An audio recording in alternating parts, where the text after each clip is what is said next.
আর কয়েকদিন পরেই মাঠে গড়াতে যাচ্ছে 2025 বিপিএল এর 11তম আসর। বিপিএল এর 10টি আসর চলে গেলেও একবারও শিরোপা জিততে পারেনি খুলনা টাইগার্স। তবে এবার তারা ড্রাফট থেকে শিরোপা জিতার জন্য বেশ শক্তিশালী দল গঠন করেছে।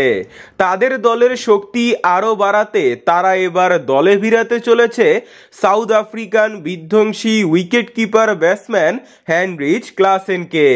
এর আগে হেনরিচ ক্লাসেন কখনো বিপিএল খেলতে আসেননি, তাই তাকে এবার বিপিএল এ আনার জন্য কথা বলছে খুলনা টাইগার্স। এমনটাই দাবি করেছে ক্রিকেট রিলেটেড বিভিন্ন ওয়েবসাইট। কিন্তু তিনি আসলেও ফুল সিজন বা হাফ ম্যাচও খেলতে পারবেন না, শুধুমাত্র 2 ম্যাচের জন্য তিনি আসতে পারেন বলে জানিয়েছেন খুলনার ম্যানেজমেন্ট। তা আবার শুরুর 2 ম্যাচও হতে পারে। তবে এই 2 ম্যাচের জন্য তিনি চার্জ করছেন 60 লক্ষ মার্কিন ডলার, যা ম্যাচ প্রতি পড়বে 30 লক্ষ মার্কিন ডলার। তবে এতটা ভারী মূল্য দেখে কিছুটা কমানোর জন্য আলাপ করছে খুলনা টাইগার্স।